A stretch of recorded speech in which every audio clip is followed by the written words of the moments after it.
It's our first hearing on the Biden administration's fiscal year 2024 budget request. And it's an honor to serve as the chair of this subcommittee and follow in the footsteps of Chair Murray's incredible leadership over the past 8 years. I'm also looking forward to working together with Ranking Member Capito as we both take on new roles on this subcommittee. The Labor HHS bill includes important investments that touch the lives of every American. We won't agree on everything, but I'm committed to working together to find common ground and make progress for Wisconsinites, West Virginians, and communities across this country. I look forward to the hard work of finding compromise and marking up a bipartisan labor HHS bill later this year. Today, I'm happy to welcome Secretary Becerra for our hearing on the administration's fiscal year 2024 budget request for the Department of Health and Human Services. These hearings provide an important opportunity to assess our country's needs for the coming year. It's critical that we strengthen our non-defense investments that support a stronger economy, keep our communities healthy and safe, and strengthen and expand our workforce. Secretary Becerra, this budget highlights the need for continued investments in substance use and mental health services, access to child care, biomedical research, public health, home energy assistance, and so much more. These are bipartisan priorities, and let me be clear, there is no way to make progress on these fronts without steady increases in non-defense priorities like we have worked together to provide in recent years, regardless of which party controlled the Congress. In fiscal year 2023, this subcommittee provided significant funding for 988 behavioral health crisis programs, child care, maternal health, substance use treatment and prevention, and biomedical research. We also provided over $600 million to end the HIV/AIDS epidemic and over $300 million in targeted investments to combat the maternal mortality crisis.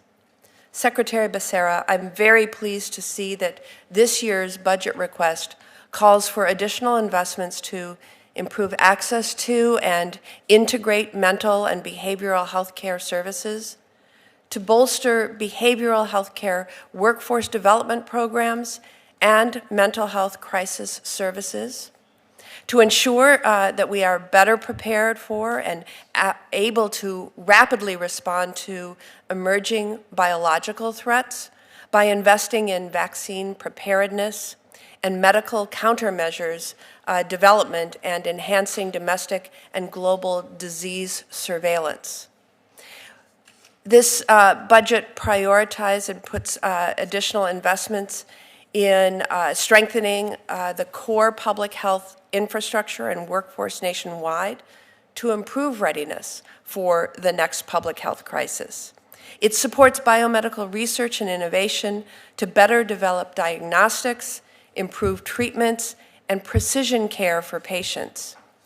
It expands the Title X Family Planning Program, which helps so many patients, particularly women of color, get birth control, cancer screenings, STD screenings, and other essential health care. And it reduces maternal mortality and morbidity.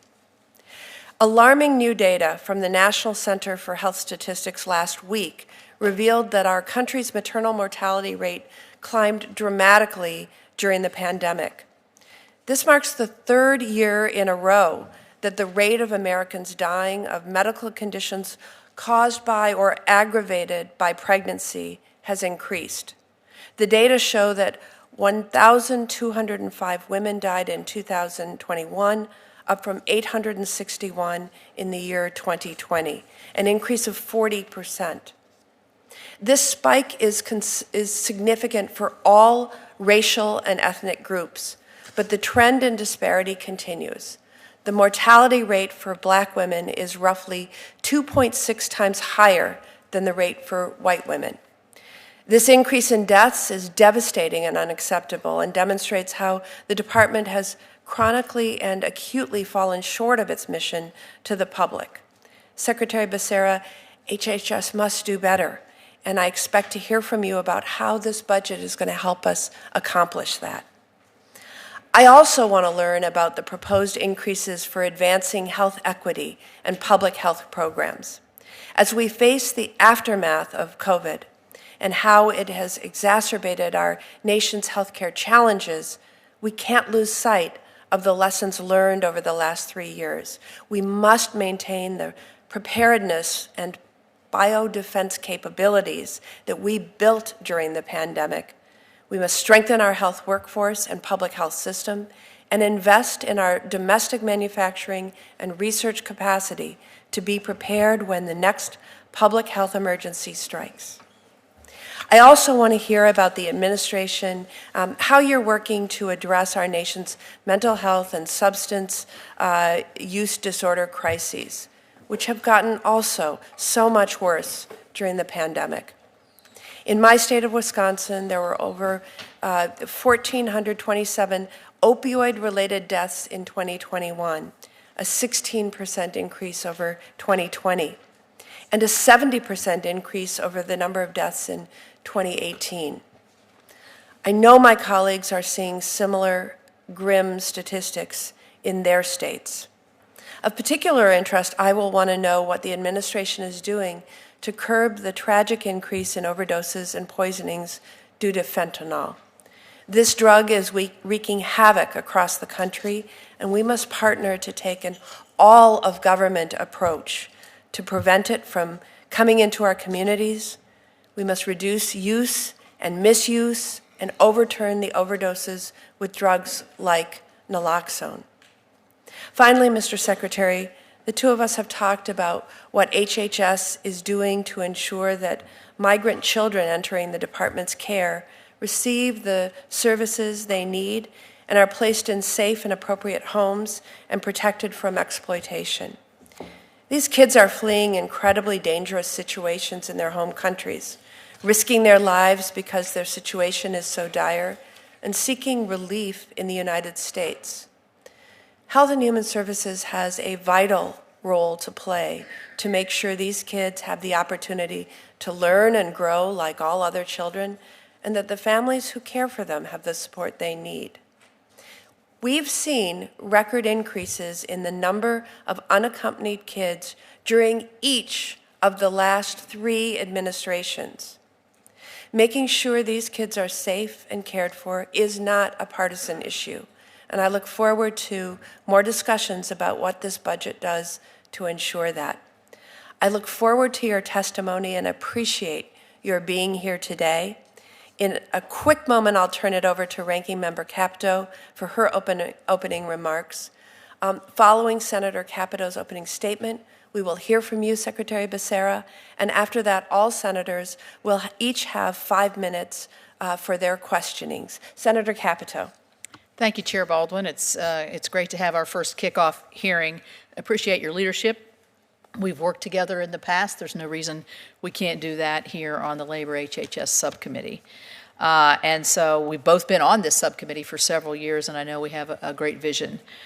Speaking of new roles, I would like to take a moment to recognize the Senators Murray and Collins, who are the new chair and ranking member of the full committee, and vice chair. Senator Collins is the vice chair. They are committed to returning to regular order to write and pass appropriations bills in a bipartisan and timely manner. I wholeheartedly support this approach, and this budget hearing is a necessary first step for the process. Secretary Becerra, we served in the House together. It's very nice to see you, and thank you for your communications with me. I appreciate the give and take. This is an important opportunity for us to hear about the HHS budget proposal and better understanding the priorities. First, the success of our process depends on finding common ground, as our chair just enumerated. Unfortunately, this budget appears to be another bloated partisan request that simply spends too much money after the record level of spending that we've seen over the past few years.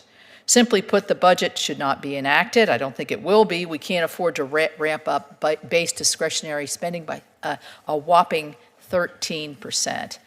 At a time when we should be looking at common goals to improve the health of Americans across the nation, the budget further wades into polarizing issues such as repealing the Hyde Amendment, proposing additional flawed climate change activities, doubles funding for controversial gun violence research, and increases funding for family planning by almost 80%.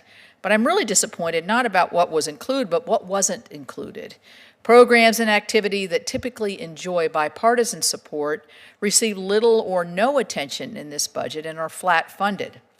For instance, there are no new resources specifically for Alzheimer's research at NIH. The CDC's Alzheimer's activities, nor the Administration for Community Living Alzheimer's Disease Program. I would note in the audience today, we have a lot of Alzheimer's advocates, of which I am their great champion, and one of their little signs said, more time. I wish I'd had more time with both of my parents as they suffered with this horrible disease.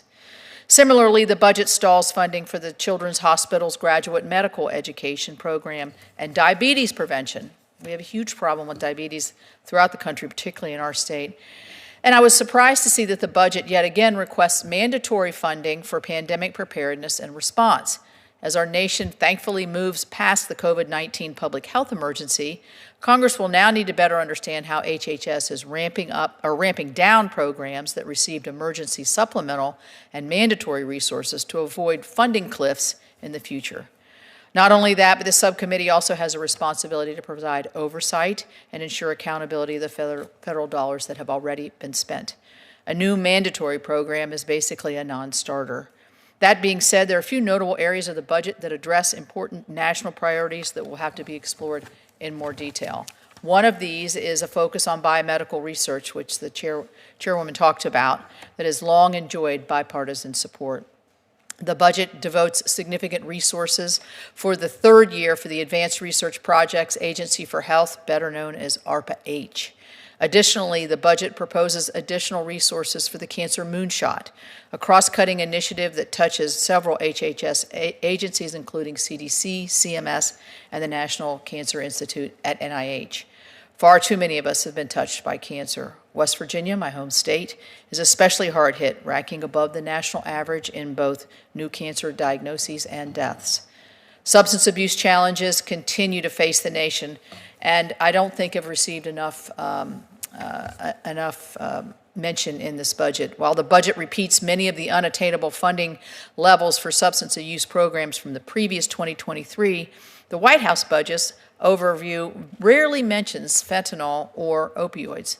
My home state has been in the crosshairs of this opioid and addiction crisis for several years now. We continue to lead the country in overdose deaths per capita. Since fiscal year 2018, the subcommittee has increased resources towards opioid prevention and treatment programs by more than $4 billion. I know we need to shape the programs we've got, so I want to know how these funds and programs are moving the needle in the addiction crisis. Without a doubt, our jobs will be challenging, and your job is very challenging, given the economic and financial constraints that we find ourselves in. It is my hope we can come together in a responsible way to find areas of efficiencies and focus in these areas of government. And thank you again for being here. Now we turn to your testimony, Secretary Becerra.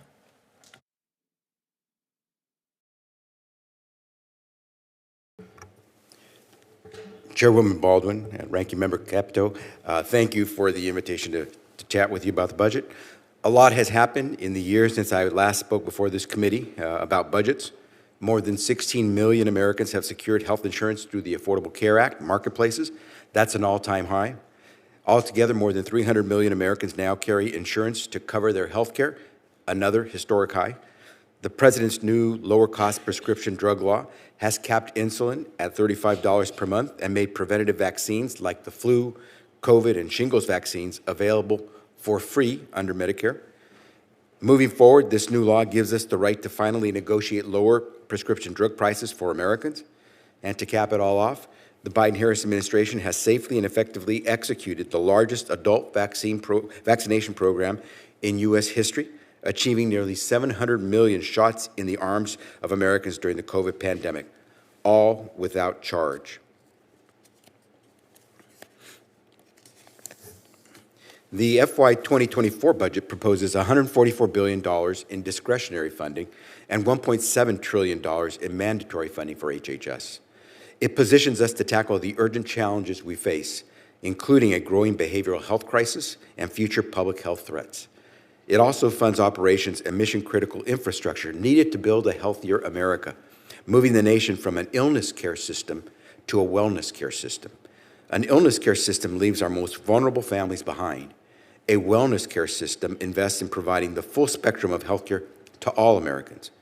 Illness care allows the price of prescription drugs to skyrocket. Wellness care starts by prescribing fruits, vegetables, and exercise. It treats food as medicine. Illness care requires you to get a referral by your family physician to see a specialist for mental health services. Wellness care, on the other hand, lets you get mental health care the minute you walk through the door of your family physician's office. Illness care, well, it forces hardworking Americans to deplete their life savings to get the long-term care that they need. Wellness care, it invests early in long-term care, like in-home care, so our older adults and Americans with disabilities can thrive at home and in their communities. Our budget invests in wellness care. We invest more than $30 billion to prepare us for the next COVID or public health crisis, including $1 billion to replenish the nation's strategic national stockpile. On behavioral health, too many of our loved ones are dying from suicide or overdose, so we increase access to crisis care. We grow the behavioral health workforce, and we beef up substance use services. We are also gearing up to handle more than 6 million additional contacts from people who are experiencing a mental health crisis through 988, the 3-digit suicide prevention lifeline we stood up last year. This budget covers 2 million adults left out of Medicaid by their home states and extends tax credits that make health care more affordable for millions of Americans. It would also ensure that expanded postpartum Medicaid coverage for a new mom and her baby is here to stay. The President's budget not only strengthens Medicare for today's seniors, but protects and strengthens it for the next generation. We also take care of our family members in this budget, investing $600 billion in child care and preschool programs and $150 billion to strengthen Medicaid home and community-based services. This budget funds the Cancer Moonshot and ARPA-H. It invests in Title X family planning programs essential to so many families. It delivers on commitments made as part of the National Strategy for Hunger, Nutrition, and Health. It opens more community health centers, and important to me as a former Attorney General, it bolsters our healthcare fraud and abuse detection and enforcement work. And the President's budget honors our responsibilities to Indian country with more than $2 billion in new resources in 2024.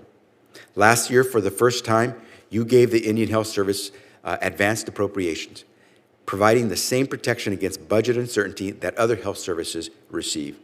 We hope to build on that progress this year.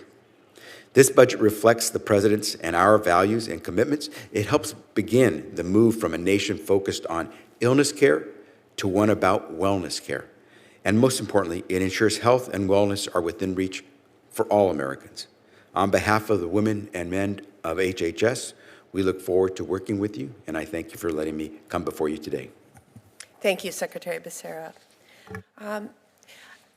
We'll start our round of questioning. I'll take the prerogative to go first. Our communities continue to struggle with the opioid crisis. Just last year, nearly 108,000 Americans died from a drug overdose.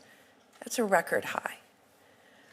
Reversing this trend has only become harder because of the growing prevalence of fentanyl in our communities. Fentanyl can be 50 times stronger than heroin and 100 times stronger than morphine.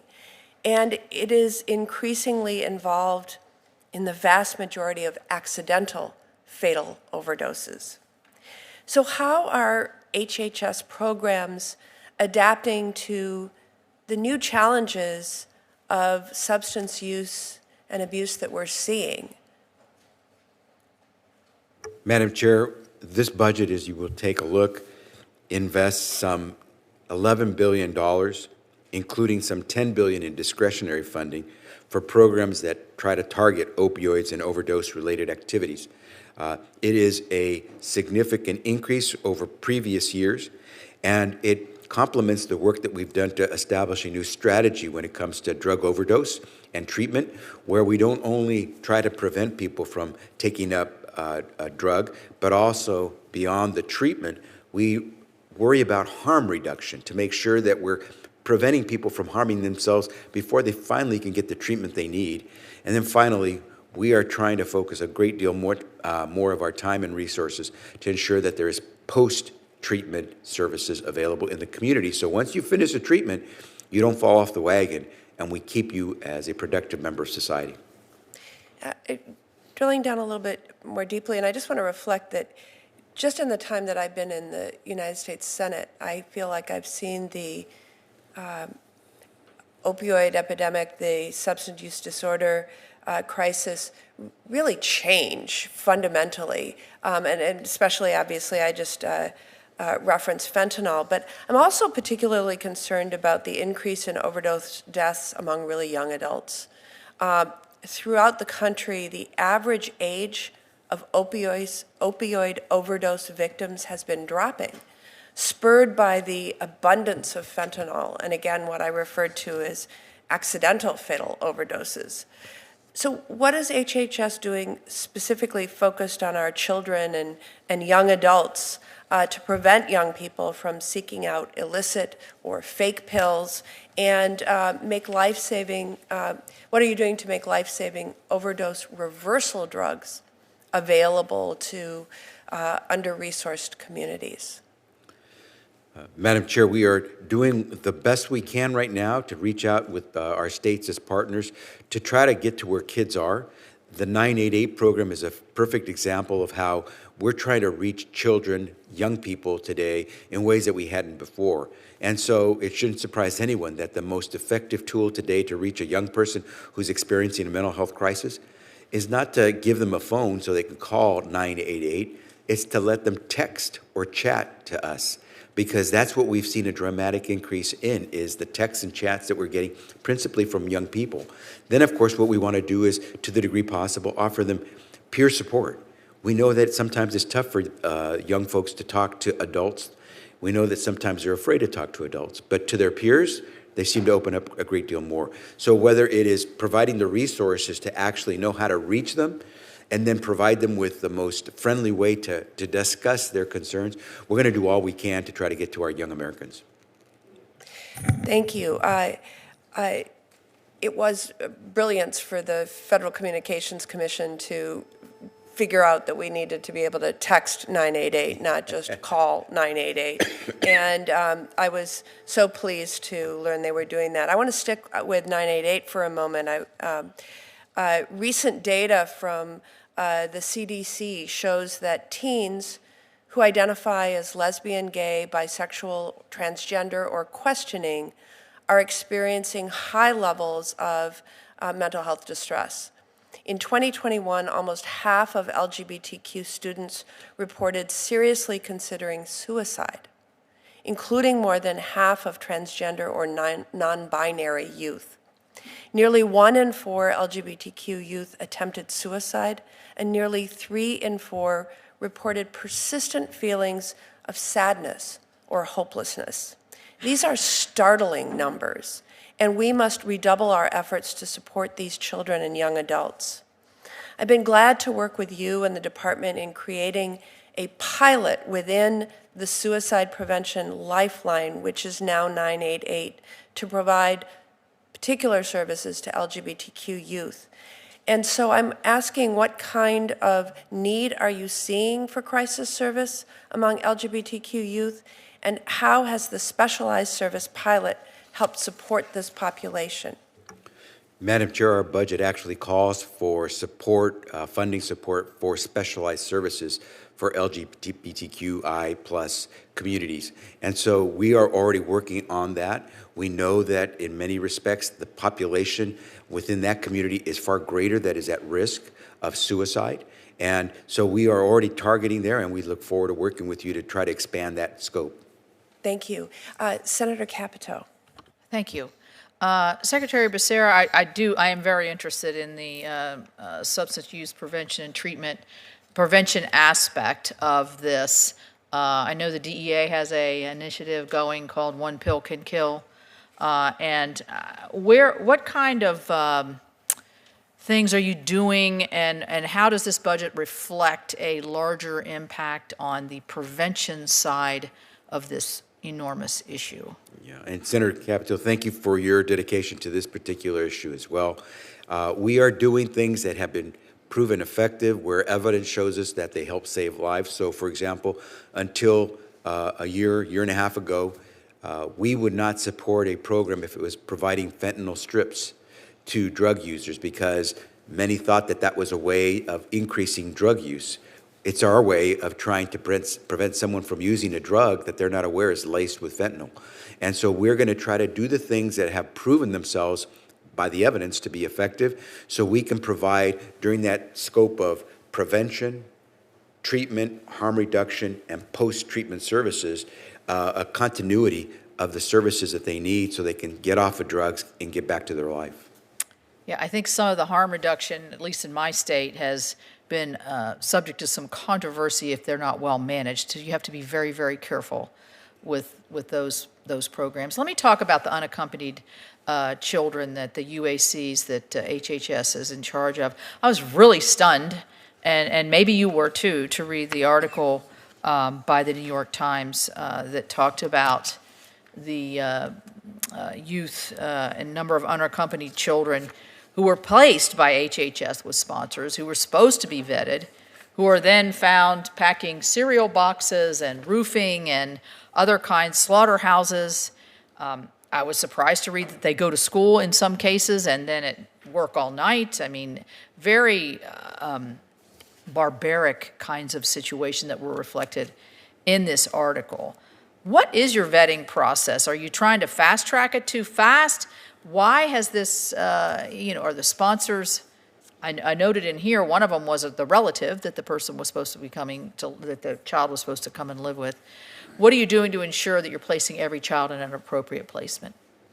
Thank you for the question, and let me try to encapsulate what this program is for the unaccompanied migrant kids. We receive these children from the Department of Homeland Security, which is not supposed to hold them because they only have detention facilities for adults. We then take these children and offer them the care that you would expect to offer any child. Children are children. And so we offer them care while we try to place them in a more appropriate setting, because no one believes that a large government-funded congregate care setting is the best for a child. And so we make every effort to find a sponsor who would care for that child and do it well. And so we go through that vetting process, background checks and the rest. In more than 90%, about 90% of the cases, we are placing a child with a family member, whether it's the parent, aunt, uncle, sometimes an older sibling. But in about 90% of the cases, we are placing them with a family member. And there are fewer cases, far fewer cases, where it's not a family member. Sometimes it's a known relative, known friend, acquaintance, someone that the parents say, please, that's the person we would like you to place them with. But rarely do you see a case of a placement that hasn't gone through a vetting where a... Well, what kind of follow-up do you do? Because obviously this is reflected in this article, you're falling short in more than a few areas. Actually, I don't think the article speaks to our process of vetting. It speaks to the process that kids are going to work. Well, I don't think, it doesn't sound to me like they were doing it voluntarily. It sounds like they're in a home, they're in a sponsor. Like I said, one of them's a relative, and they're encouraged, and you have to go work. And so obviously it's not the right sponsor if you're going to tell a 13-year-old you got to go pack cereal at night. Right. And those kids that apparently are reported on never called us and said, we're being exploited, we're being taken advantage of, this was not what we were expecting. And so what we do is, again, we try to place them with someone we believe will be a responsible a sponsor of them. Yeah, I mean, I think we need to do better follow-up here on, certainly on the ones that are suspect, and certainly around the industries and others that are exploiting any child. I mean, I think we agree that's I don't think anyone abominable. disagrees with that, Right. that we should do the best we can with any child. Right. Let me talk about Alzheimer's and the Lequembi decision that was made by CMS to not move forward with the approval, that only very limited, and I understand from my Alzheimer's advocates, really cuts out rural America as well, because we can't access the trials and the clinical trials like you can in more compacted and more urban areas. We have trouble with healthcare delivery systems. I mean, I can speak from personal experience, which I probably should quit doing, but with my parents, we couldn't even find a gerontologist hardly in our area that could help me understand them. And so anyway, it's other agencies have taken a different approach than CMS. The VA announced last week that it would cover this for our veterans. We are desperate for something to help. This has been gone through clinical trials. It has positive science behind it. Why is that decision being made? Well, a couple of things. First, the VA has made some moves to include it, but it also has restrictions and exclusions. It's not just a straight-out approval. The second part is the clinical trials have not been done in this particular case. This was an accelerated approval, which is still requiring, FDA is still requiring that the manufacturer of the drug provide clinical evidence that it works. They went ahead and gave conditional approval, but they're still waiting to get the evidence from clinical trials. And that's where CMS is saying, that's the kind of information we need, the clinical trials showing success, so that we can move under the standards that guide CMS, which are different from the standards that guide FDA in making determinations for a particular drug. It's interesting that you would phrase it that way, because my understanding is that there have been clinical trials and that there is science-based evidence that this does move the needle. Doesn't cure anything. I don't want anybody listening thinking it could do that. But this is something that we all obviously have our eye on. You've, I'm sure, received many, many letters, one Yes. from me, in this area. So I thank you. My time is way over. Sorry. Thank you. Senator Merkley, you just arrived, but in the spirit of going back and forth between the majority and minority, you would be next, if you're ready. Okay, I'll jump right in. Although I just came from Foreign Affairs, so if I ask you a question totally off topic, you'll know my mind is still where it was 2 minutes ago. I wanted to start by asking you about the new FLORA's regulations. The Department of Health and Human Services has the opportunity to codify the best practices and improve the treatment of children who are in government custody through the FLORA's settlement. And I think you're working on new regulations, and wanted to check in on how they're going, because it's so important that we treat children well. Senator, we were just discussing the situation with children, the migrant children that are placed under our custody and then are released to a sponsor. We would agree with you. A child is a child, and we have to do our best with any child. And so we are going through that review. The FLORA settlement requires us to, well, one of the things that the FLORA settlement requires is that we find a placement for this child and not keep them in our custody any longer than necessary. And so we're going to be going through that. We want to thank Congress for the resources you gave us so that we could actually go about trying to ensure that there is some follow-up for these children, because once we have placed them in the care of a sponsor, we essentially lose custody of that child. And so the more authorities you give us, and of course the resources, the better we could do the follow-up with these kids. I'm very pleased to hear it, and I introduced a bill, the Children's Safe Welcome Act, which we have shared with your team, which was designed to kind of lay out the gold standard, and I hope you'll take a look at that bill as you put these We'll take a look. together. The next thing I wanted to address was to have you address vaping and the standards that are established for candy-flavored, fruit-flavored vaping. And this goes way back when I first came to the U.S. Senate. Oregon and Ohio were the experimentation grounds for the tobacco industry for new products. And they had tobacco toothpicks, they had tobacco breast strips, and they had tobacco mints. And to tell you how far those go back, the mints were in a case that was shaped like a flip phone, a cell phone. So if you remember those ages, just 14 years ago. But none of those caught the market. But vaping did, and has led to the addiction of probably at this point millions of children. Time and time again, with both administrations, both Democratic and Republican administrations, we failed to get the regulations in place to control this seductive strategy to addict a new generation of children to nicotine with really lifelong health consequences. So can you fill me in and tell me that this time will be different? I want to tell you that absolutely will be different. I was the Attorney General in California, and we sued some of these vaping companies because we could prove that they were marketing to children. And so now, as Secretary, we're taking every action we can. It's a partnership. We work with the Department of Justice to help us do the enforcement against these vaping companies. And as you know, there have been literally millions of applications by these companies to be able to sell different products. Unfortunately, every one of those applications has to be gone through thoroughly, otherwise we end up in court. And at this stage, the vast majority, substantially more than 9 out of every 10 of those applications has been disposed of. We still have several large ones, but as you know, Senator, we're now caught in court. The companies are using every tool at their disposal, including lawsuits, to keep us from moving forward.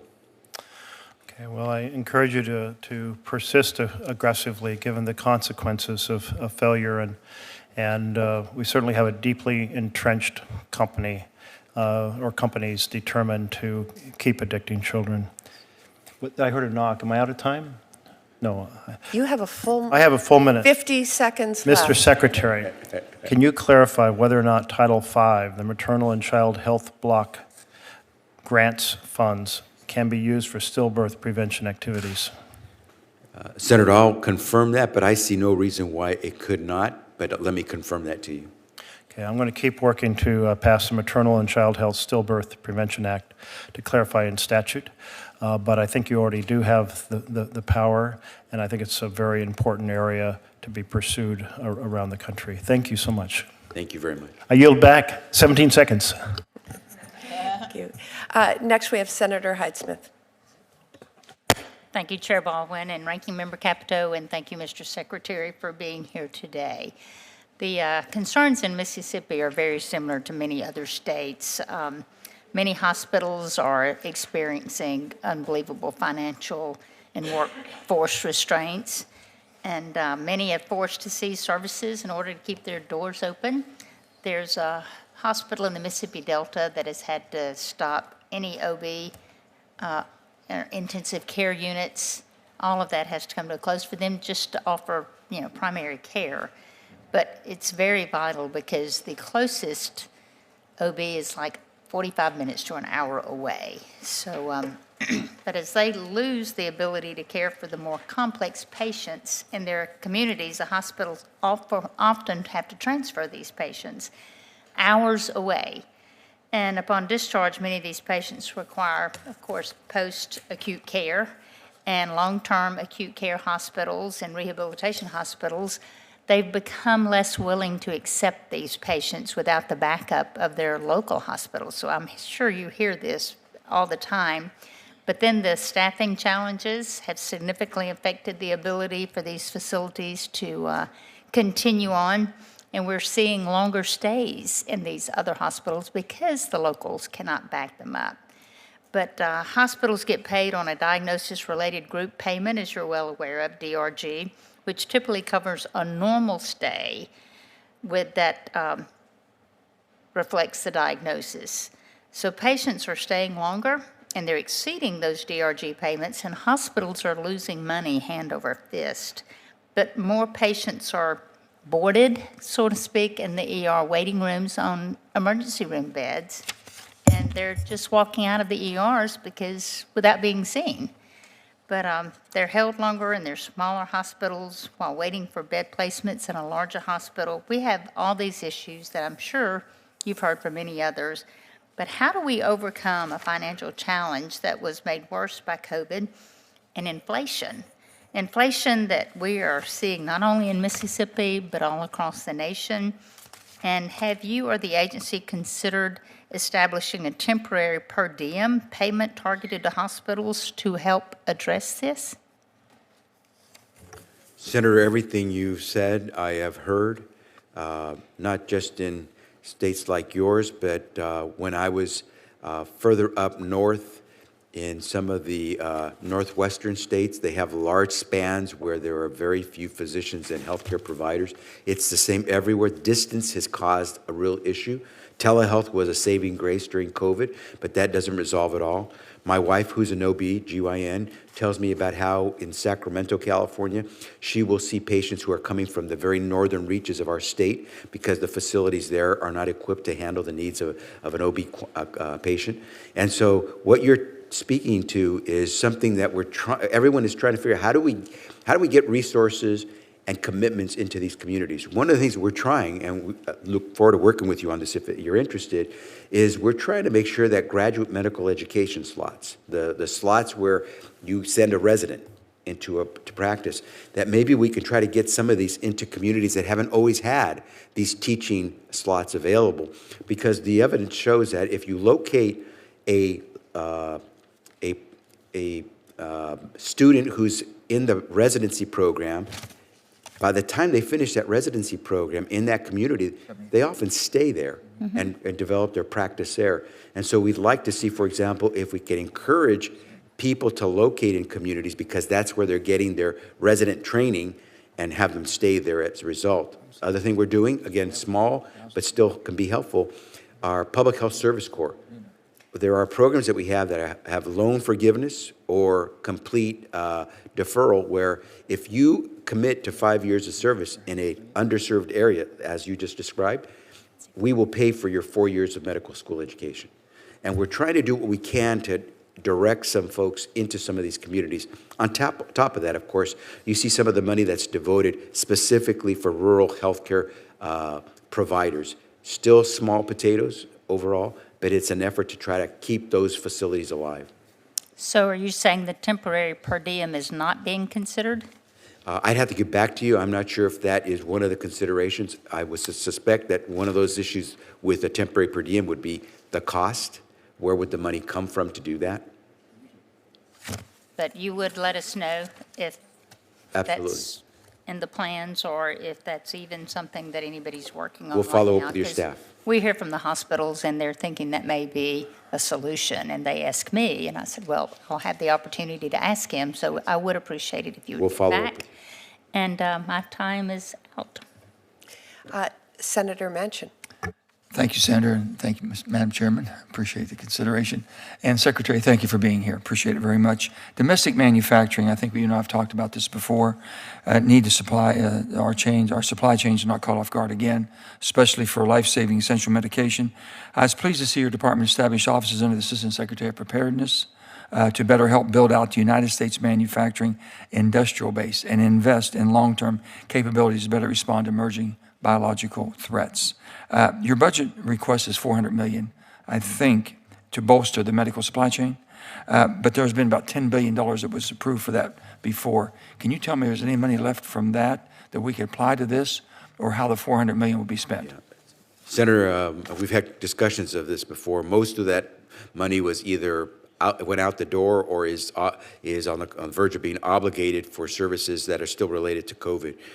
In order for us to really increase our capacities with the domestic supply chain, we will need some resources, and that's where the President's budget does actually identify that as one of the things we would really like to do, because it's not just a matter of meeting our supply needs, it's also creating domestic manufacture of that product. Second, I'm going to go into drugs right now. Senator Capito and I on the Jesse's, what we call Jesse's Law, Jesse Grubbs Legacy Act. I know you've heard us talk about this before. We passed that bill quite some time ago. It came in the CARES Act in 2020. I was pleased to see the department issue proposed regulations last fall. What is the department's timeline to implement the final rule of the Jessie Grubb Legacy Act, this young girl who lost her life to drug overdose? You're getting granular on me, Senator. Let me get back to you so I don't give you the wrong timeline on that. Yeah, I hope it's quicker than what it's been. I know you're hoping it's quicker, so we'll get back to you. No, okay. The Lifeboat Act. Let me ask you this. You know, with the drugs that we have in the situation right now, we lost 106,000 Americans last year. Over the last 10 years, we've lost more Americans to drug overdoses, opiate addiction, than we have in any wars we've ever fought, all of them accumulated together. With that being said, it's time for us to take it, with the debt that we have, take a realistic approach. The Lifeboat Act simply says this: a penny per milligram for all manufacturers. If you think you need to put this much product in the market, then at least pay so we can use it, so we can get people cured, if you will. Every penny of this goes towards treatment centers. And treatment centers could be in every part of the country. I've been trying and trying and trying, and everyone, for whatever reason, we haven't had any success. Have you heard about this? I think you and I have talked about it. Does it make sense to you with a tight? Anything that gets us the resources to catch up to this plague makes sense, because we're losing ground on occasion, and we need to get ahead of this. And so any way that we can try to figure out how to fund this would be instrumental in saving lives. Would you all be able to support something such as that? We certainly would take a close look, because you're trying to get resources, and we need resources to make it work. Let me speak about PBMs then. Let's speak about PBMs, okay? PBMs, 80%, this is three companies, 80%. The amount of money that they receive and the way they're able to control and classify on drugs to the highest, sourcing the highest drug prices because they get a better rebate. How do we allow this to happen? How do we stop it? Senator, you've been in this business for a while, and I was in this body as well. I think we know that there's some folks who are very clever and creative in how they do this work. Middlemen have always skimmed money off the top, and it's a matter of how we can try to keep the resources where they're most needed, with consumers, not with middlemen. Well, for the PBM, pharmaceutical benefit managers, they're basically middlemen right now. As we're reducing price, and finally, the Inflation Reduction Act, the amount of money that we were able to save by negotiating on certain drug prices, that money is being able to help bring down prices, is being used directly for reducing the price. What more can we do if we expanded that? How much quicker can we do this? Transparency would be very helpful to see how they're operating. And as you know, the difficulty here is that the moment we try to do something, we likely find ourselves in court. And so we're trying to move this dial, and we look forward to your help in that. Okay. Back to the PBMs. The drug formularies, are they the ones that set the drug formularies? Well, those formularies are worked out with CMS and others that we take comment from. So they're not totally in control directly on that? Why are we getting so many of the higher price drugs approved on the market, basically for use other than the lower price or generics? I don't know if you have the time to go into the specifics of that, but we can try to get back to you on that. I'd love to get back with you on that one. PBMs is my number one concern about the high prices of drugs. Look forward to working with you. Okay. We are joined by our full committee chair and ranking member. Continuing with the back and forth, I will next recognize Vice Chair Collins for her questions. Thank you very much, Madam Chair. Senator Moran has been here longer, I know, but more important, he has to get back to another committee. So but I do have questions. Great. And both the chair and vice chair have already been gracious in yielding time to other members. So Senator Moran, take it away. Chairwoman, thank you, and thank you to the chairman and vice chairman of the committee. I hope this is the evidence that I expect it to be of the amount of cooperation on both sides of the aisle and the effort to get us through our legislative process and appropriations. Secretary, the front page of the Washington Post today about a joint investigation, the paper conducted into the liver allocation rule that was implemented in 2020. Since that rule was announced in 2018, my former colleague, Senator Roy Blunt, and I have continually flagged for your department how harmful and unfair the rule is to the Midwest and the South. The results of the Washington Post investigation prove that we were correct. Quoting from the Washington Post story, the analysis from data from federal health authorities found sharp declines in life-saving surgeries in Puerto Rico and 7 states, all but one southern and Midwestern: Kansas, Alabama, Louisiana, North Carolina, South Dakota, Iowa, and Pennsylvania. Mr. Secretary, I raised this topic with you the first time you were in front of this committee. The analysis, in addition to what we learned in 2021 from internal conversations between United Network for Organ Sharing and a New England OPO, that prove intentional collusion against Americans living in health professional shortage areas. All of these facts combined are more than enough to halt the liver allocation rules implementation and for HHS to rethink its over 30-year relationship with UNOS. Today's announcement, the Health Resources and Service Administration is proposing, so there's the good news, is proposing to divide up the OPTN contract and open competition for contracts to new organizations to step, and it's certainly a step in the right direction. I'm hoping that the department is finally, in my view, taking the life and death battles of Americans, the battles they are facing through the current OPTN system, seriously. To that end, HHS, the 24 budget request is $67 million for modernization of the transplant network.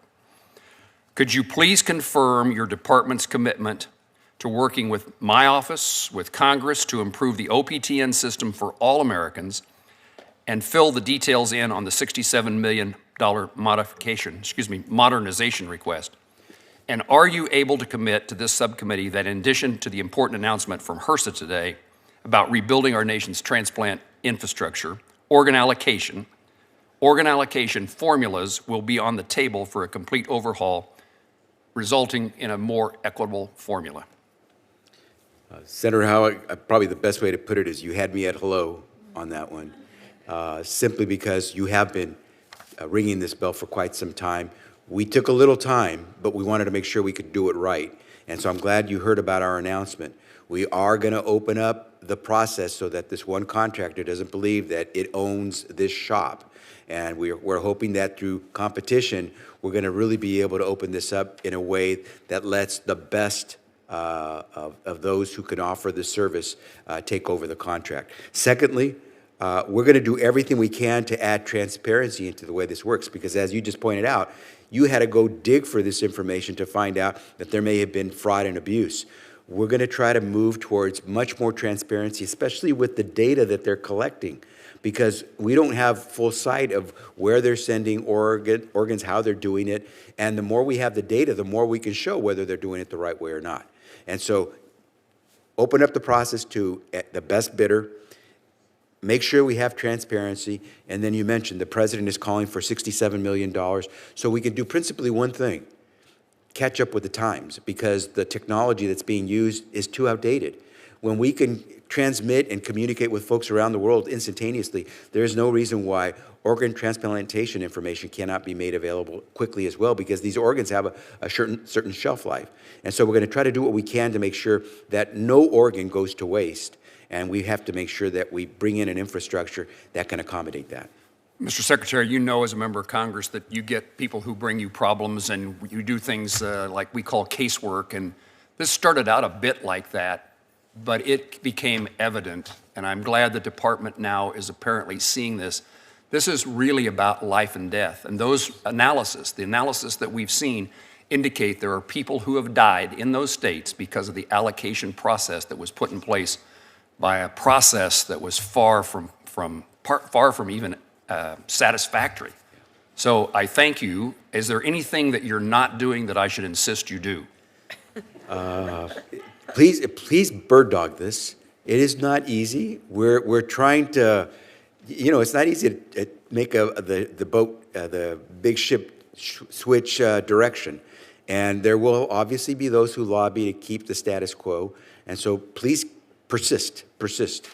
I will do that. Amen. Thank you. Thank you. Chair Murray. Well, thank you very much, and Chair Baldwin, Ranking Member Capito. It is really great to be back at this subcommittee, which is in great hands with two women. I'm very glad to have colleagues as well, and I'm looking forward to working alongside the chair and the ranking member, all members of this subcommittee as we return to regular order and work to find common ground to build a stronger economy and make our communities safer. And today's hearing really offers a really important reminder that when it comes to making our country safe and strong, investing in our families and workers is really key to our economic success. Defense spending is absolutely important, but it is only part of the equation because our families across this country, being safe includes knowing they can get health care that they need. It means addressing the devastating maternal mortality crisis and the opioid epidemic. It means training and retaining a strong healthcare workforce. It means building a robust public health system so we can prevent and respond to threats like dangerous disease outbreaks, and making sure that women in every corner of this country can get the healthcare and family planning services that they need. And while these health challenges make people less safe, there is also the child care crisis. And Mr. Secretary, you know, Madam Chairman, you know, this is really important. This is straining our parents' budgets. It's forcing them out of the workforce. We have to solve this crisis, which is why I will continue to raise this as a top priority of mine. And I'm going to be reintroducing my Child Care for Working Families Act fairly shortly.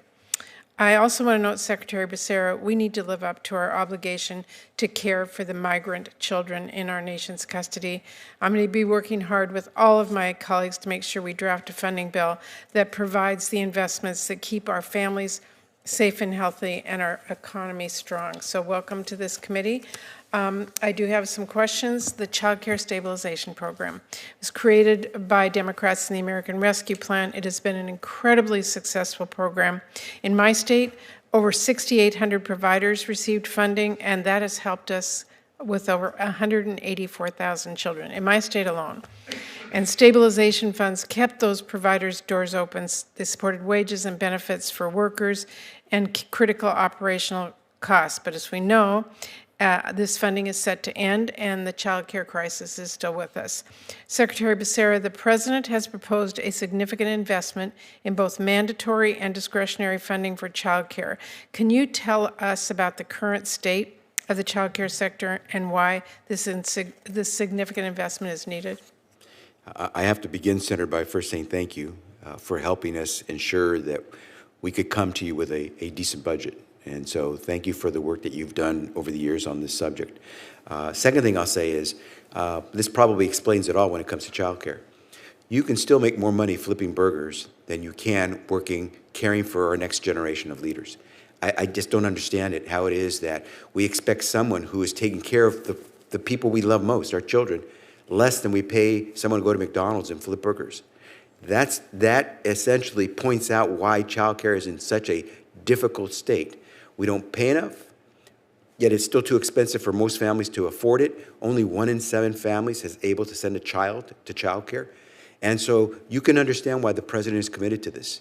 These are hundreds of billions of dollars that the President is trying to commit because that's what it will take. He's also making a commitment to pre-K and to Head Start. He would like to see every child who's 4 years of age have access to pre-K. And so my mom used to say it best, mejor prevenir que remediar. Better to prevent than to remediate. We know if we start early with our kids, they're going to have a chance to grow up strong. Frederick Douglass said it better. Easier to build strong children than to repair broken men. We're letting a lot of kids become broken, and then we try to repair them. Let's build them strong at the beginning. Investing in childcare does it. Well, thank you for that. And let me ask you about a report that the CDC released. It's really shocking, on the alarming maternal mortality crisis in our nation, which found that the maternal mortality rate has risen 40% since 2020. Can you tell me how the department's existing work is going and what the additional investments in maternal health in this budget will do?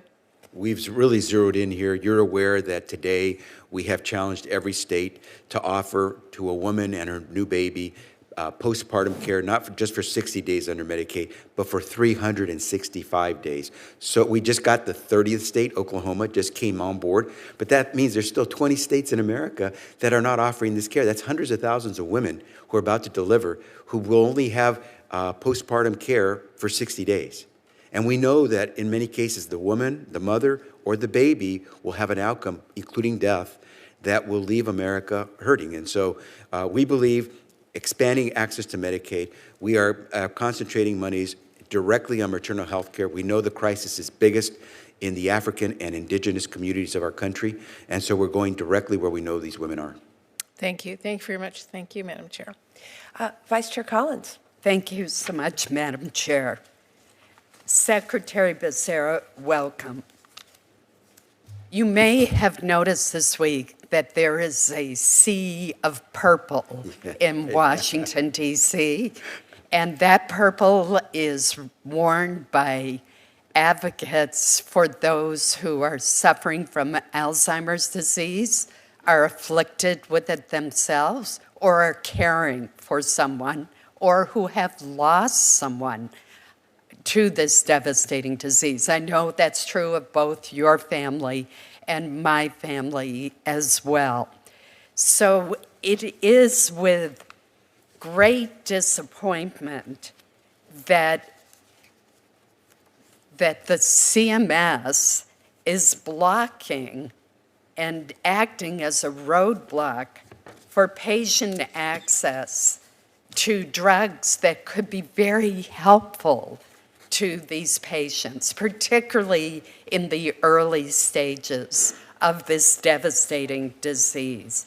I just do not understand CMS's misguided and outright unprecedented decision to not cover a whole class of Alzheimer's drugs. It is not CMS's job to second guess the drug approvals of the FDA. That's not what CMS is supposed to do. So last month, I led a bipartisan letter signed by 20 senators, bipartisan, asking HHS and CMS to reconsider the restrictive coverage requirements in light of the FDA's accelerated approval. And I'm disappointed that I haven't received an answer to that letter, which was sent more than a month ago. I'm also perplexed why CMS does not respond to a letter from the American Academy of Neurology that was sent on February 2nd that says that the questions CMS has raised have been answered in a massive, successful clinical trial and a peer-reviewed publication reviewing the results of that trial. And that was phase 3 data. So CMS promised to expeditiously look at the data, and yet we just get silence. Furthermore, 200 Alzheimer's researchers have also written to CMS and said there's no question but that this drug should be allowed for patients who are receiving Medicare. It's not enough, as I believe Senator Capito pointed out earlier, to say you can get it if you're in a clinical trial. That is of so little help to states like ours, where there may not even be a clinical trial going on, or there may be one that's far away from most of the people in the state. So I'm just asking you to tell CMS to let this drug be used and let people get access to it when the patient and his or her clinician agrees it is the appropriate treatment. That's all we're asking. Senator, I don't know if there was a particular question other than to ask CMS, and certainly CMS has had to review this. Many of the people who are at CMS who went through this process have also had loved ones who've gone through illnesses like Alzheimer's. I myself, I mentioned this, and my wife have gone through this. There is no doubt that we want to get to the types of life-saving treatments that Americans can benefit from. The difficulty here is that we have to remember that the process that the Food and Drug Administration uses is different from the process that legally that the Centers for Medicare and Medicaid Services must use to make their determinations. And while it may not make a lot of sense to folks, and it is, you have to go into the weeds to understand the distinction, there is a legal distinction. And CMS has to remain consistent in the way it treats any drugs. And so I will absolutely make sure I take back the information. CMS has said that as soon as they collect the evidence that lets them believe that they now can move to a different level, a different stage, they would. If FDA were to give approval, standardized approval to the drug, they could then make further progress in broadening the scope of access. But CMS is trying to use the standards it has in place to legally follow its obligations in when it makes a determination for Medicare. Well, I would just suggest to you that CMS now has all the evidence that it can possibly need to grant that approval, given this clinical trial, which was considerable and produced good results, and the 200 researchers. CMS needs to stay in its lane. FDA is in charge of drug approval, not CMS. But Senator, if you'll allow me, even FDA is asking the drug manufacturer to continue to provide evidence of the efficacy of the drug. They have not said with finality that this drug is safe and effective. They're still waiting for more evidence to come in. Well, I don't know what more, I know my time's expired, but I don't know what more evidence you could need than a stage 3 clinical trial. And it's just extremely frustrating, as is the fact that the president's budget does not provide additional funding specifically targeting Alzheimer's research. And that's something I hope we can correct. Thank you. Thank you. Senator Shaheen. Thank you, Madam Chair, and thank you to Ranking Member Capito. Congratulations to both of you on your new roles on this subcommittee, and it's nice to have the Vice Chair of the Appropriations Committee here as well, and the Chair with Senator Murray, so thank you all. Secretary Becerra, thank you for being here and for your testimony this afternoon. I wanted to ask you about insulin, because it's something that Senators Collins and I have been very concerned about as the co-chairs of Diabetes Caucus in the Senate. And as you know, last session of Congress, we put a $35 cap for Medicare beneficiaries on out-of-pocket costs for insulin. Do we have any data yet that shows what the impact of that has been? And can you also address why that's not enough, why we still need additional action on insulin affordability? We're beginning to collect the data, Senator, and what I can tell you is the stories I'm hearing, the anecdotal stories from actual insulin users is perhaps the best evidence when they find out that they only have to pay $35. I had a woman, I believe it was, I'm going to get this wrong because I've been to many states, North Carolina, I believe. She was shocked when she only paid $35. She was accustomed to paying about $117 for her insulin for the month. She went back to the insurer and said, I think I owe you some money. And she had to be told, no, that's the cost now, because in December she had paid the higher price. In January, all of a sudden, magically, it was lower. It's affecting a lot of folks. But in your state of New Hampshire, this is probably going to add up for this year, for someone on insulin on Medicare, to about $536 that they will get to keep in their pocket. Well, that's very good news. And I assume that long-term, it's also going to be helpful in terms of the costs of treating diabetes, because if people are able to get their insulin without having to worry about episodes that would put them in the hospital, in the long term, it's going to save the system money. Do we have any of that data yet, and are we collecting it? Oh, we absolutely do, because we know people ration their insulin to make it last for the month.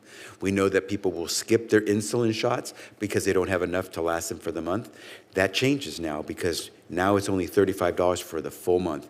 And as you know, the President in his State of the Union address said, It's great that this is available to the 67 million people on Medicare, but what about the rest of America?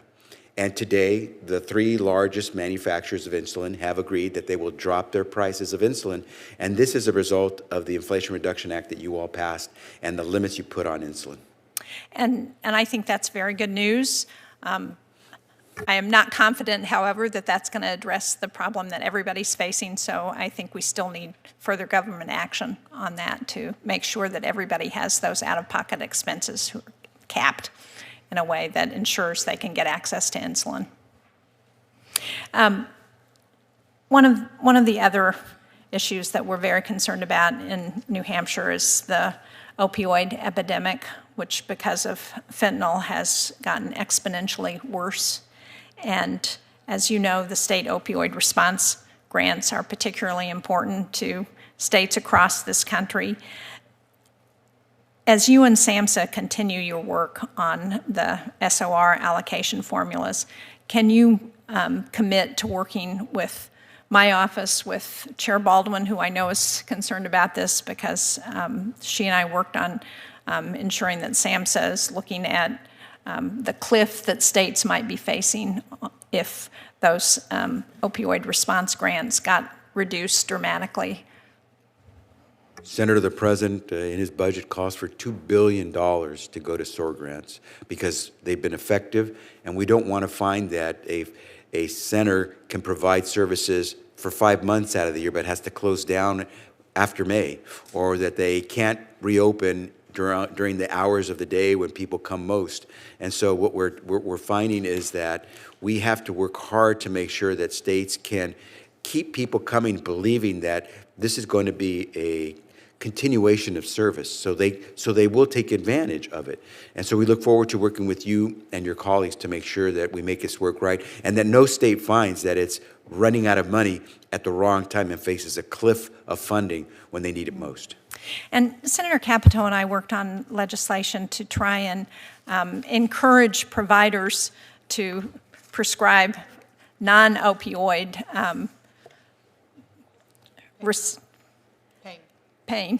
Well, for pain, but we're not talking about medications. If they're non-opioids, we would be talking about devices or something else. Can you talk about what you can do as a department to try and encourage providers to look at something other than opioids when they're prescribing for pain?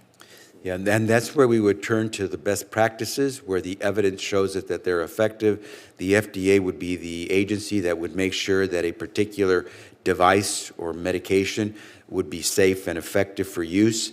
And I think a lot of us understand that we need to find other ways to provide pain therapy so that no one feels like they have to get on these very addictive medications like opioids in order to be able to survive the pain that they face.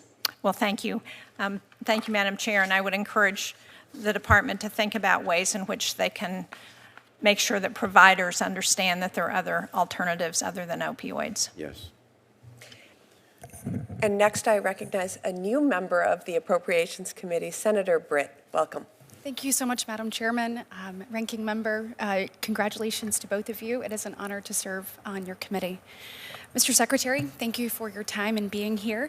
Many of the questions that I've had on various issues have already been answered, so I'm going to actually kind of take something that I saw Senator Capito talk about and dig a little bit deeper into it. The department's FY2024 budget request includes $5.5 billion in baseline funding for the UAC program for unaccompanied migrant children, along with a request of $2.8 billion contingency fund to help address unaccompanied minors and other refugee issues throughout FY 2024. But as has been mentioned here today, the UAC program is plagued by deficiencies, poor management, which combined with this administration's reckless and irresponsible policies encourage illegal immigration and I believe have put the lives of children and their well-being at risk. We are are spending a lot of money on a program that just isn't working very well. I believe it is not a lack of funding, it is departmental policy and management failures that are our problem. In light of the piece in the New York Times last month, as well as many other well-documented reports regarding issues with the UAC program, I want to ask you about some specifics here that I believe HHS could and should address. On March 31st, 2021, HHS's Office of Refugee Resettlement, ORR, issued field guidance that waived background check requirements for adult household members and alternative adult caregivers identified in a sponsor care plan submitted by Category 2 sponsors. As you know, Category 2 sponsors include certain relatives of a child other than a parent. So the department put in place a policy that allowed a waiver of background checks for other adults in the households of those relatives. That strikes me as deeply irresponsible. In light of recent events, can you tell me if the March 31st, 2021 field guidance is still in effect? Senator, first, congratulations to you. Thank you. I appreciate it. Look forward to working with you in the future. On this particular question, I won't try to refute some of the things that you've said that I think are inaccurate about the program, because the men and women at HHS work very, very hard to protect these kids. Thousands of kids that have passed through our hands as we care for them, and we do everything we can to not only care for them while they're in our custody, but find them a very secure placement. Yeah, yes, sir. And I don't believe that it is actually the people at HHS. I said it is the management and the policies. And so the policy of not checking the background of these individuals in a home that we are putting a child in, my question is that still the case? Right, and I think you've not stated it properly, because we do background checks. Good. So the sponsor of any child has to go through background checks. Okay, and not the sponsor, but anyone in their household. And so if the sponsor is one of the immediate relatives, or for example, if it's the parent, right, then we, in order to get the child to the parent, because again, what we are always told, whether it's through the courts or whether it's through the best advice of professionals who know about the best interests of a child, they say it's better to have a child with someone who loves them than have them in a federally sponsored congregate care setting. And so we place them with the child's parent if we can. And if it is a child's parent, for example, right, we will not do the full background checks of those who are in the household, assuming that the parent is going to be responsible for the child and make sure that anyone in the household will also take care of the parent. So if it's not a parent, though, just so you and I are on the same page so that we're speaking the same language here, if it is not a parent that you are placing them with, do you do a background check of the other individuals in that home? It will depend on who that individual that we're looking at as the sponsor would be, because the further removed you get from the parent, the more we have to have a sense of security that the person who is going to be responsible as the sponsor can indeed take care of that child. And so it would really be based on that. Okay, I just want to let the record reflect. Obviously, if it's a parent knows what's best for a child, and that's what we have to know. But if it is not a parent, we need to be checking into everyone in that household. What we've seen happen to these children is completely and totally unacceptable. There are so many who have been forced into sex trafficking, have been forced into labor trafficking, of which we know we've got to make sure that we're taking a look and that we're trying to keep them safe. And so the field guidance then, I guess, is not in effect then, the March 31st, 2021 field guidance. I'll get back to you on the field guidance, but I'm not aware of any sex trafficking of the kids that we have sent out, we've been able to place with a sponsor. If you can provide us with the evidence that there's been sex trafficking, we'd love to see that. Absolutely. And so the decisions to terminate any of those things, I'd love to follow up with, and I'll submit some questions for the record for that as well. And so when you're looking at the different things that are occurring also too, I only got 14 seconds left, guys. I got to learn how to do this quicker. Negative 14. No, negative 14. Okay. Guys, thank you for your time. I have a number of other questions within that We could follow up. that I would love to get to the bottom of. These children, it's a passion for me as a mama of 2 school-age children that we are making sure that we're not putting them in harm's way. I thank you for your passion. Thank you. We will have the opportunity for a second round of questions, and obviously an opportunity to submit questions for the record. Senator Reid, it is now your turn. Thank you very much, Madam Chairman. Secretary Becerra, great to see you. I had the privilege of serving with you in the House, and you're doing a superb job as the secretary, so thank you. We spoke on the phone a few weeks ago about the growing importance of research into RNA. That was the real driving force between of the COVID vaccine. And as I indicated on the phone, Brown University in Rhode Island is establishing itself as one of the leaders in RNA research. They're putting up an extraordinary amount of money for facilities, et cetera. At the same time, ARPA-H is quickly standing up and also hopefully making the RNA project one of their first and most important objectives. So could you give me a sort of a readout of where we are, and also going forward, keep me posted? And also, as I said, I think Brown is really the place where academia and your ARPA-H can meet. Senator, I communicated the information we discussed to the folks at ARPA-H. Dr. Wegerson, the director, she just recently, for example, announced that one of the 3 sites for ARPA-H will be based here in the DMV. And what we know is that she's going to use a hub and spoke model, as she's mentioned, where it's not going to be a heavy footprint in any one particular place, because what they're looking for is all these creative ideas that sometimes are generated by the smallest of business, but they have a great idea. They just don't have the capital. And so from what I can tell you, they are beginning to receive solicitations for grants. They have hired some of the program managers who will be in charge of the projects. And we can make sure that the folks at Brown are in touch with the correct program managers within ARPA-H to make sure that their proposal is considered. Thank you very much, Mr. Secretary. Let me turn quickly to an issue that is extremely troubling. That's suicides in the United States, particularly with young people. It is a public health crisis. Recently, with the cooperation of many people on this panel, we were able to get through the 988 number, which is a simplified way to seek out counseling support, just to speak to someone else. Can you talk about the President's budget request for the 988 and all the associated support, and how that funding could be used to increase awareness to young people especially? And also, I might add, young people, I have a 16-year-old, they don't use telephones the way we used to do.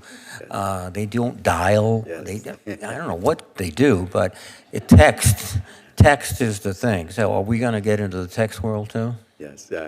Senator, I still don't understand it, how someone, especially someone who's going through a real crisis, thinks it's easier and better to text than to actually speak to a live person. But it's working. And I got to tell you, we have seen a dramatic increase in the number of texts that we've received. By the way, I need to say thank you to you and your colleagues, because it was the federal government's resources that helped stand up the text and chat functions within 988.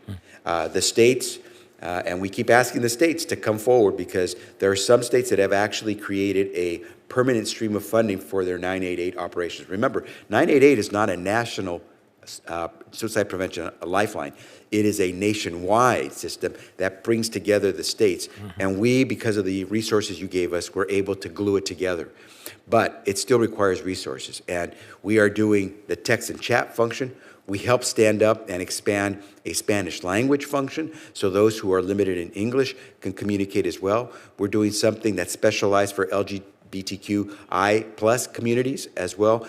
There is a line that's been stood up in the state of Washington for Native American community members. And so we're finding that everyone's trying to figure out how they can really reach folks.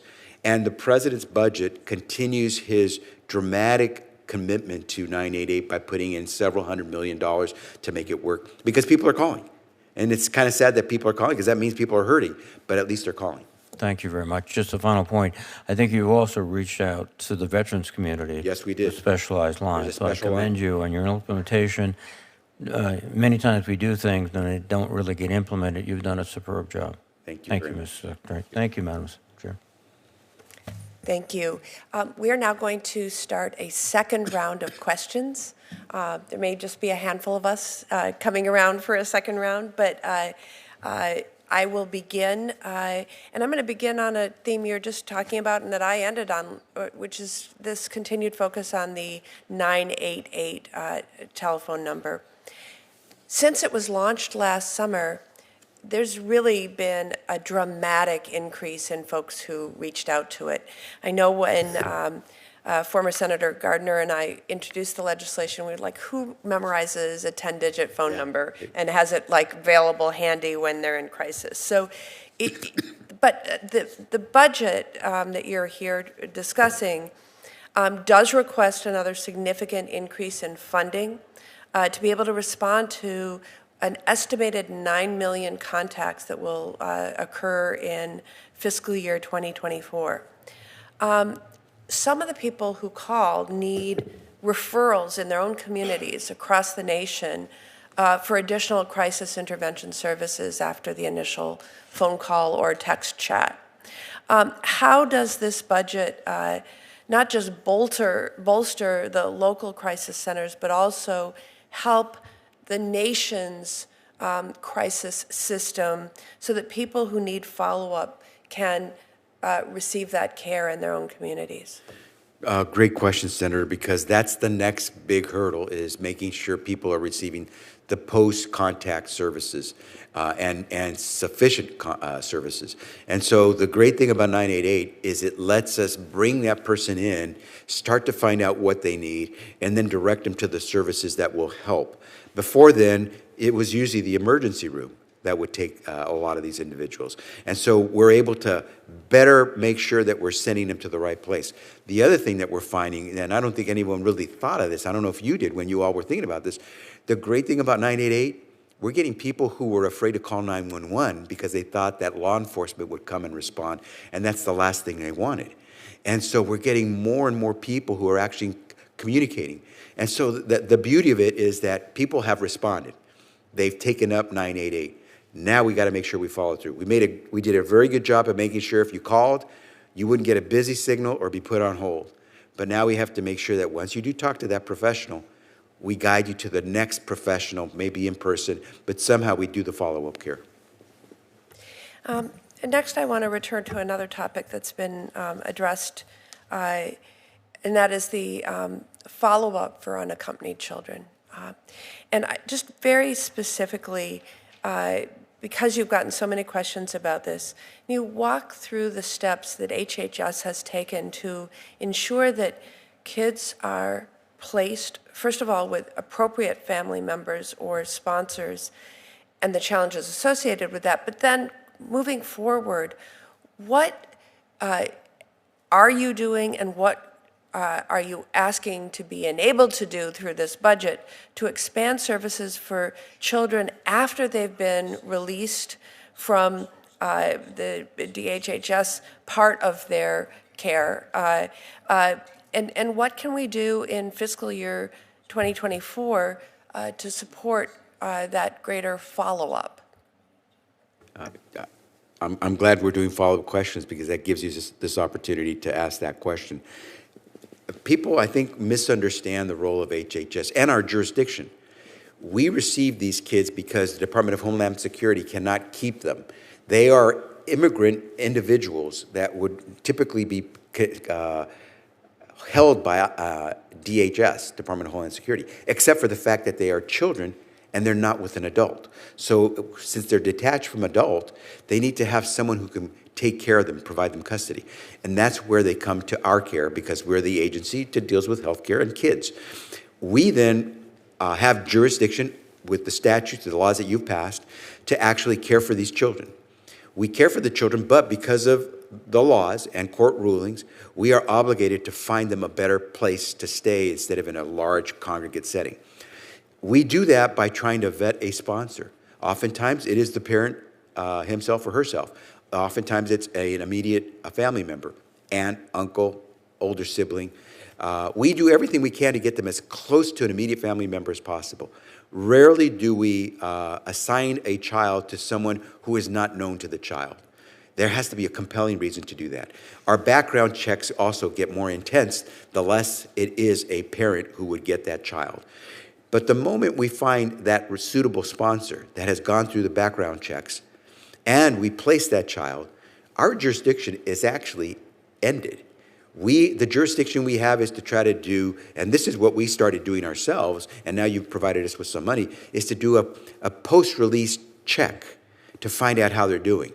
But the child doesn't have any obligation to respond. The sponsor doesn't have an obligation to respond. Under the laws that you all have passed, we don't have the jurisdiction to say, hey, get back to us. We also, of course, don't have jurisdiction to say, employer, you can't hire these kids. And so if folks would understand the roles that we play, the Department of Labor has said how they're going to try to get more aggressive when it comes to child labor enforcement. And we're going to start working together, DOL and HHS, to make sure that if they're getting signs that there's somebody who's using kids to do labor in places that it's dangerous, that they can let us know confidentially because they're doing investigations, and then we can try to check to find out if that individual happens to be someone who's trying to become a sponsor. That way we never will release that child to that sponsor. Thank you for giving me a chance to sort of explain the process, because I think some people believe that we continue to have jurisdiction to continue to care for a child even after placement. Senator Capito. Thank you, Mr. Chairman. Earlier this year, I helped to lead a bipartisan letter of 60 of my colleagues in support of the Medicare Advantage program. Medicare Advantage is a critical choice for seniors in West Virginia. 43%, and it's growing every year, are in Medicare Advantage, 189,000. Most of the beneficiaries of Medicare Advantage spend approximately 40% less than Medicare fee-for-service beneficiaries, which is critical because 53% of those beneficiaries are below annual incomes below $25,000, so cost is an issue. In the 2024 advance notice for Medicare Advantage, CMS proposed changes that I believe, and my colleagues believe, hence with 60, anytime we can get 60 on a letter, that tells you something, could result in beneficiaries experiencing higher out-of-pocket costs for prescription drugs for a very popular program that people have adjusted to and really, really like and want and request. Can you provide assurances that the proposed policy changes will not lead to increased beneficiary costs or disruption of Medicare Advantage seniors in 2024? Senator, I absolutely can provide assurance that the benefits that Medicare provides that are administered, whether it's through the Medicare Managed Care program, what's called Medicare Advantage, or whether it's provided through the traditional Medicare program called fee-for-service, that the benefits that Medicare calls for in the law are not changed, are not diminished, and therefore should not be cut. If they're cut, it's not because the federal government has asked for them to be cut. It's because the provider has decided to make cuts in certain areas. They're not allowed to make cuts to Medicare benefits. They may change the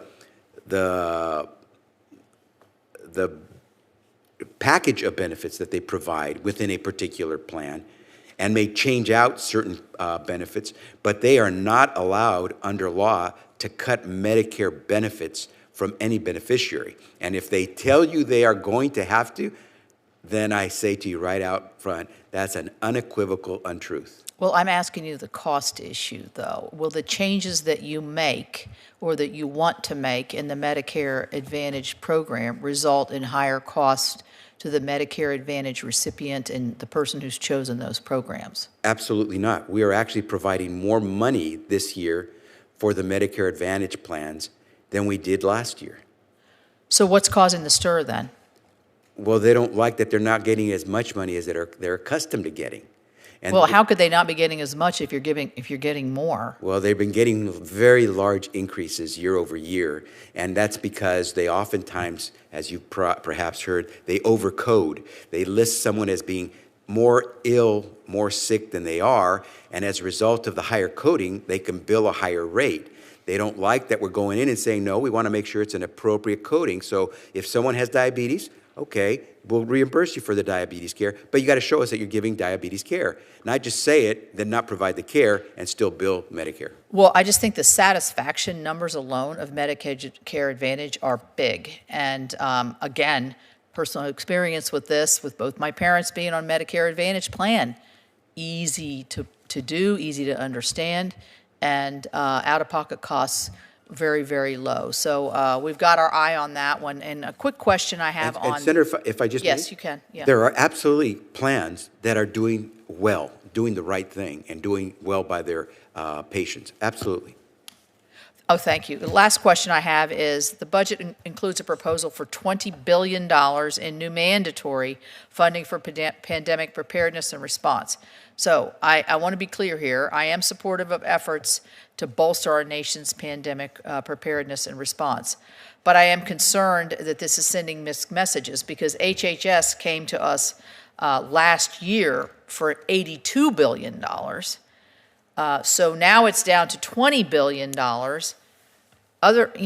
What's the difference in this request? Because it wasn't granted, because it was just for a lot of reasons. I'll leave it like that. Honest truth, we could use the 80 billion. We don't expect that you all will give us the 80 billion. We hope that you would at least give us the 20 to 30 billion, because in order to prepare, let's put it this way, to prepare takes a lot of work. We saw how much we had to spend once we were in the pandemic. We could absolutely use that money to prepare, to get states better prepared. But we want to be realistic. What will you move with? We think that 20 to 30 billion dollars is a good place to go that gets us at least in a place where we're preparing. And I would just last comment, the pushback on the original request last year, a lot of it was, you're sitting on a bunch of COVID dollars that are still not going to be spent out for several years. Why can't we, repurpose those? Well, I think that's a legitimate question. I'll leave it to that. Thank you. okay. Senator Moran. Thank you, Chairwoman. I'd first like to acknowledge, as several of my colleagues have done, the purple in the audience. Thank you much for your presence and for the rounds of conversations you've had with me and my staff and with others across the Senate. I hope that you know that your efforts on Capitol Hill do matter, and you should take great pride in the fact that they have mattered. This subcommittee in particular, it has new leadership this year, but I have no doubt but what will make every effort to prioritize the funding of medical research, and in a significant way prioritize the funding of research to find the cure, delay, the drug that so desperately is needed by Alzheimer's patients and their families. So thank you for your advocacy. It is something that I would speak on behalf of my colleagues that we're all proud of ourselves, although the real credit belongs to you and many others for the success, a bipartisan success that has occurred now, I think, for 5 years. Maybe we're on our 6th year, in which those of us still on the committee and those who preceded us have made certain that this topic is something that matters to us because it makes such a difference. Mr. Secretary, the Strategic National Stockpile. You and I had this conversation in last year's appropriation process, and I want to ask a couple of questions. I understand, and you indicated in your testimony a year ago, that you understand the importance of maintaining a strategic national stockpile. I appreciate that acknowledgement. This committee has acknowledged as well that there is a need for the funding for that stockpile to be increased, but we've been hesitant to do so because we've been hesitant to have a significant, meaningful increase because we don't have the information that we need to do so. We don't know, we've been unable to do oversight because of lack of information. And so I would ask you or the Administration for Strategic Preparedness and Response if you would provide me, this subcommittee, a detailed and comprehensive update on the SNS since COVID-19 depleted it. Is that something that's doable? I don't see anything in the request that would be confidential or non-disclosable, so let me get back to you, but I think we can respond. And the second part of that, the second question in the part of this conversation is, how can ASPR work better with Congress, specifically this subcommittee, to achieve our mutual goal of a well-stocked and carefully maintained stockpile? Thank you for the question. By the way, I hope that your staff will follow up with us because the work that ASPR is doing our administrator and the Agency for Strategic Preparedness and Response has been phenomenal. If I were to ask anyone in this room, can you name me the date when there was a warp speed transition from the Department of Defense on COVID to the Department of Health and Human Services? I doubt there's anyone in this room who could tell you when it happened, because it was seamless. And it's because the folks at ASPR handled this with professionalism. They've been doing this work since 2021, when they took over after warp speed transitioned over to HHS from DOD. And it has gone very well. I mentioned close to 700 million shots in arms as a result of the COVID vaccine. I would love to have Administrator Don O'Connell speak to you and your staff directly, or to any members of the staff, because we have depleted the stockpile. And we need to get back to, for example, when we did mpox, monkeypox, we used a lot of the smallpox vaccines that we are storing in the event smallpox should ever hit this country. Because that vaccine also worked against the monkeypox, against mpox, we started using some of that vaccine. We need to replenish that. We got no money to address mpox, and so we took that out of the stockpile. To replenish those smallpox vaccines will cost money, but we need to. And so I absolutely want you to have sight, because neither you nor I wants to be caught flat-footed if we find that our stockpile is depleted. So we will follow up. Thank you. I appreciate you expanding. Certainly COVID was an important component of the necessity for vaccines, but this is broader than that. Yes. You mentioned monkeypox. There's a whole array in today's dangerous adversarial circumstance we face in the world. We need to be fully prepared. My final question, Chairwoman, is ASPR recently released its industrial base expansion platform. This is the desire that many of us have to see that we are not dependent upon some other country to provide us with the necessary ingredients or product to be stockpiled. Do you think there's a similar pathway to increase the opportunities for smaller biotechnology and manufacturing companies to offer their supplies to SNS? Answer is yes.